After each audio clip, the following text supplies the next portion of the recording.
السلام علیکم ورحمۃ اللہ وبرکاتہ۔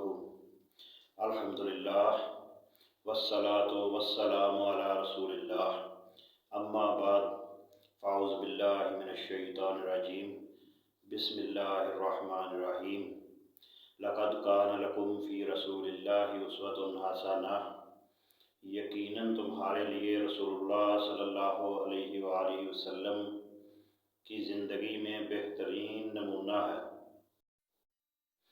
ہندو شادی کی ایک اہم اور عام رسم اس وقت ادا کی جاتی ہے جب بارات دلہن کو لے کر واپس گھر پہنچتی ہے تو دلہا کی والدہ اور دیگر رشتہ دار خواتین نو بیاہتا جوڑے کو، دلہا اور دلہن کو دروازے پہ روکتے ہیں اور دلہا کی والدہ پانی کا ایک خاص برتن لے کر دلہا اور دلہن کے سر پر 7 دفعہ گھماتی ہے اور اسے پینے کی کوشش کرتی ہے۔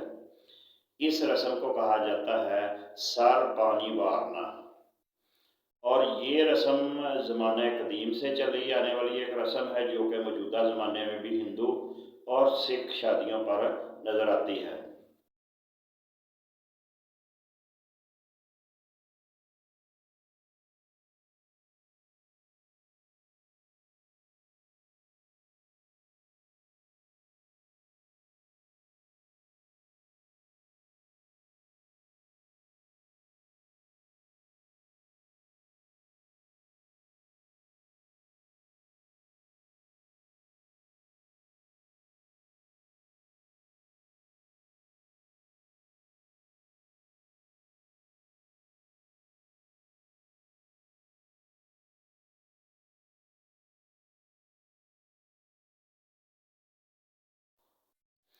یہ رسم مسلم شادیوں پر بھی ادا کی جاتی رہی ہے اور اب بھی ادا کی جاتی ہے۔ اب یہاں پر ایک اہم سوال پیدا ہوتا ہے کہ آخر اس عمل کا یا اس رسم کا مقصد ہے کیا؟ ہندو یہ عقیدہ رکھتے تھے کہ اس رسم کی ادائیگی کے بعد دلہا اور دلہن پر مستقبل میں آنے والی مصیبتیں اور تکالیف ان پر نہیں آئیں گی بلکہ ان کی والدہ پر آئیں گی۔ دوسرے لفظوں میں دلہا کی والدہ قربانی دیتے ہوئے یہ رسم ادا کرتی تاکہ مستقبل میں اس کے بیٹے اور بہو پر کوئی مصیبت نہ آئے، بلکہ جو مصیبتیں اس کے بیٹے اور بہو پر آنی ہیں مستقبل میں وہ اس کے اوپر آئیں۔ یہ بک ہے ہمارے پاس a glossary of the tribes and castes, جو کہ کمپائل کی ہے ایچ اے روز نے، اور یہ اس کا والیوم 1 ہے جو کہ 1919 میں پرنٹ ہوا۔ اس کا یہ پیج نمبر 802 ہے اور اس کا چیپٹر ہے ہندو میرج آبزروینس، یعنی ہندوؤں میں شادی کی رسومات۔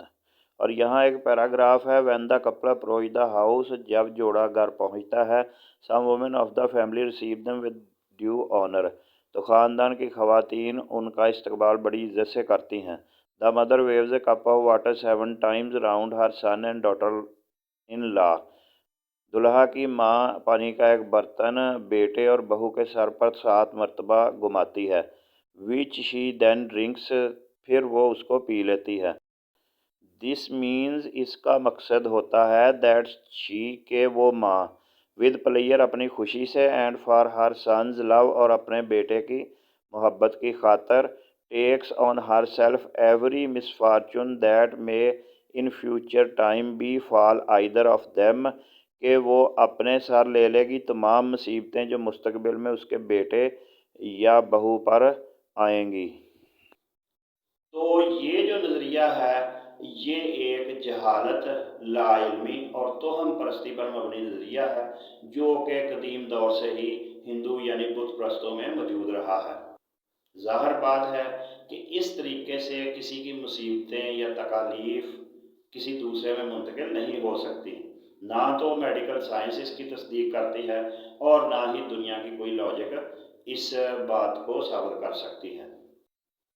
اب بات کرتے ہیں مسلم لوگوں کی جو کہ اس رسم کو ادا کر رہے ہیں۔ ظاہر بات ہے کسی نہ کسی دور میں ہندو مذہب چھوڑ کے سکھ مذہب میں آئے، یا جو ہندو مذہب چھوڑ کے اسلام مذہب میں آئے، انہوں نے اپنی شادیوں پر یہ رسم اسی طریقے سے جاری رکھی جیسا کہ وہ بطور ہندو اس کو ادا کرتے تھے۔ اب جو موجودہ مسلم لوگ ہیں یعنی بر صغیر سب کانٹیننٹ میں انڈیا، پاکستان اور بنگلہ دیش میں جو اس رسم کو اپنی شادیوں پہ ادا کرتے ہیں، وہ تو اس رسم کو محض ایک رواج سمجھ کے ادا کرتے ہیں۔ ان کا اس کے بارے میں عقیدہ ایسا نہیں ہے جیسا کہ ہندو لوگوں کا ہے، تو ان کے لیے تو یہ رسم ہے ایک رواج۔ اب ہم اگر اسلام کی تعلیمات کا جائزہ لیں تو یہ تو ایک جہالت پر مبنی رسم ہے جو کہ زمانہ جاہلیت سے چلی آ رہی ہے، اور رسول اللہ صلی اللہ علیہ وآلہ وسلم ارشاد فرماتے ہیں کہ اللہ تعالیٰ کا اس شخص کے اوپر غضب ہوتا ہے۔ کس شخص کے اوپر؟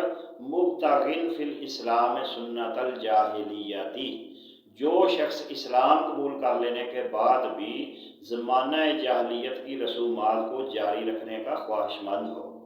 بہرحال ہمیں ہر صورت ایسی رسومات سے اجتناب کرنا چاہیے۔ جزاکم اللہ خیر۔